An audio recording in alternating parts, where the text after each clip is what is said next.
Hello friends, आज के video में हम कॉमेडॉन्स के बारे में डिस्कस करने वाले। तो कॉमेडॉन्स क्या होते हैं? फ्लैशी कलर्ड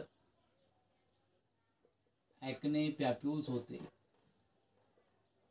तो भाई क्या होते हैं कॉमेडॉन्स? फ्लैशी कलर्ड एक्ने पैप्यूल्स होते हैं। और ये कैसे फॉर्म होते हैं?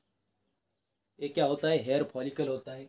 इस हेयर फॉलिकल में जब भी कोई डेड टिश्यू ट्रैप हो जाए और उस डेड टिश्यू के संपर्क में अगर नेचुरल ऑयल आ जाए। नेचुरल ऑयल कौन सा रहता है हमारे बॉडी में? सीबम रहता है। सीबम को कौन प्रोड्यूस करता है? सीबेसियस ग्लैंड प्रोड्यूस करता है। जब भी वो इस डेड टिश्यू के संपर्क में आता है तो एक प्लग का फॉर्मेशन होता है। एक प्लग का फॉर्मेशन होता है। इसी प्लग को हम क्या कहते हैं? कॉमेडॉन्स कहते हैं। और ये जो इस कॉमेडॉन की होने की प्रोसेस ज़्यादा कब होती है? प्यूबर्टी के केस में होती है ज़्यादा। प्यूबर्टी के केस में और एडल्ट में ज़्यादा होती है। और इसका कारण क्या होता है? Excessive secretion of sebum. Excessive secretion of sebum. इसके कारण क्या क्या क्या हो जाता है कि एक डेड टिश्यू बाहर नहीं निकल सकता ट्रैप होने के बाद, सीबम के साथ मिक्स होने के बाद। तो इसके कॉमेडॉन्स के बेसिकली बहुत सारे टाइप होते हैं। उसमें पहला टाइप आता है ब्लैक हेड कॉमेडॉन्स। दूसरा टाइप होता है वाइट हेड कॉमेडॉन। तीसरा टाइप होता है माइक्रो कॉमेडॉन्स।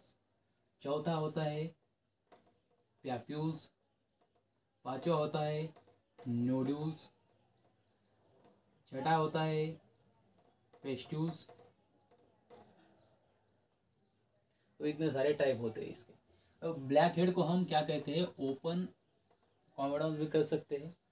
वाइट हेड को हम क्लोज कॉमेडॉन कहते हैं। माइक्रो कॉमेडॉन ऐसे कॉमेडॉन को कहते हैं जो हमें हमारे आई से दिख नहीं सकते, can not visible by I.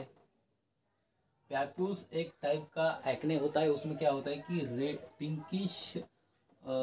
Pinkish reddish colour का जो एक्ने हो जाता है उसमें, इसको हम क्या कहते हैं? पैप्यूल्स कहते हैं। नोडल्स में क्या होता है? स्किन के अंडर डीप में अगर स्वेलिंग होने के साथ साथ अगर जो एक्ने रहता है वो अगर स्किन में डीपली जाए तो उसको हम क्या कहते हैं? नोडल्स कहते हैं। उसके बाद पेस्टूल का मतलब क्या होता है कि इसमें क्या होता है? इन्फ्लामेशन भी होता है और इसमें क्या होता है? स्वेलिंग भी होता है। इन्फ्लामेशन और स्वेलिंग होता है तो इसको हम क्या कहते हैं? पेस्टूल्स कहते हैं। तो ये थे टाइप्स कॉमेडॉन्स के। उसके बाद इसके रीज़न भी हम देखने वाले हैं।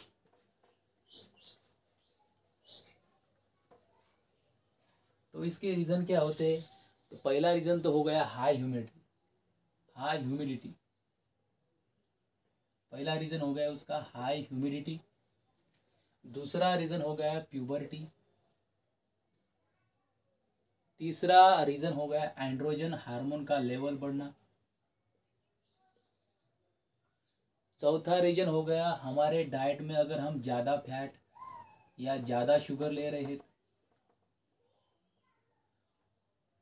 पांचवा रीज़न होता है इसमें फैमिली हिस्ट्री।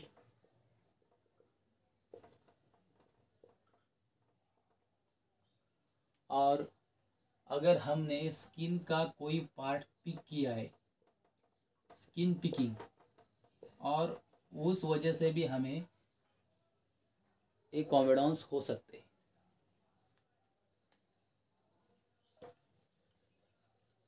अब हम डिस्कस करने वाले हैं ब्लैक हेड और वाइट हेड के बारे में।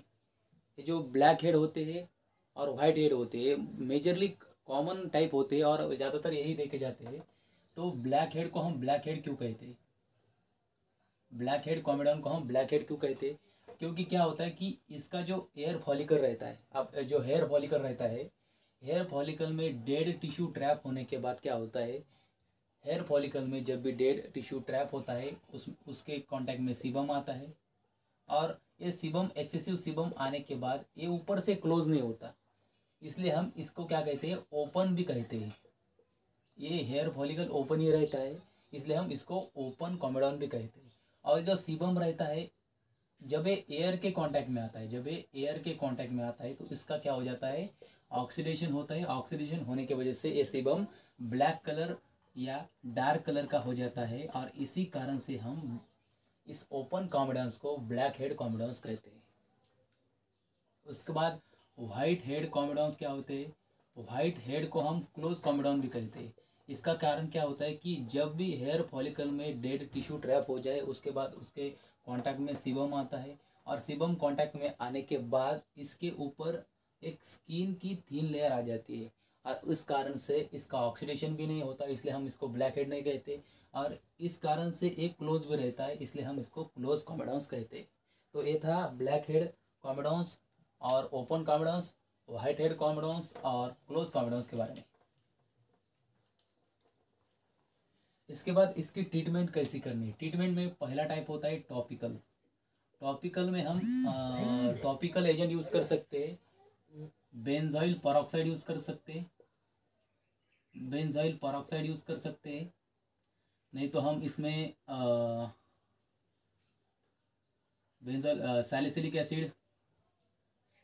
एसिड भी यूज कर सकते हैं।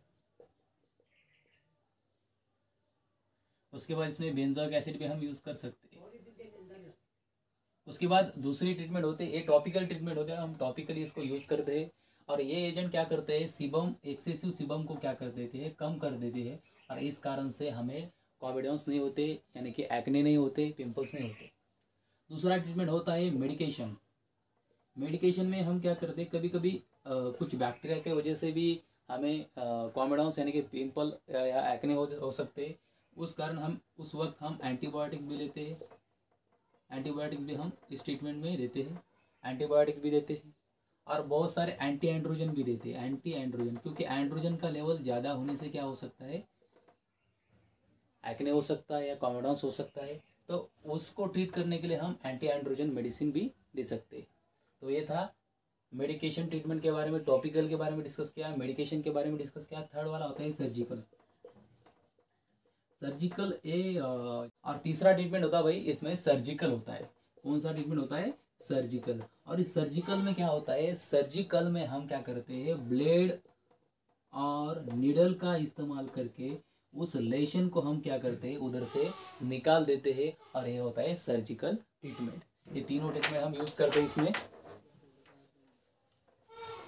इसमें हम तीनों ट्रीटमेंट यूज करते हैं। उसके बाद डाइट में हमें क्या लेना चाहिए? डाइट में हमें ऐसे फूड लेने चाहिए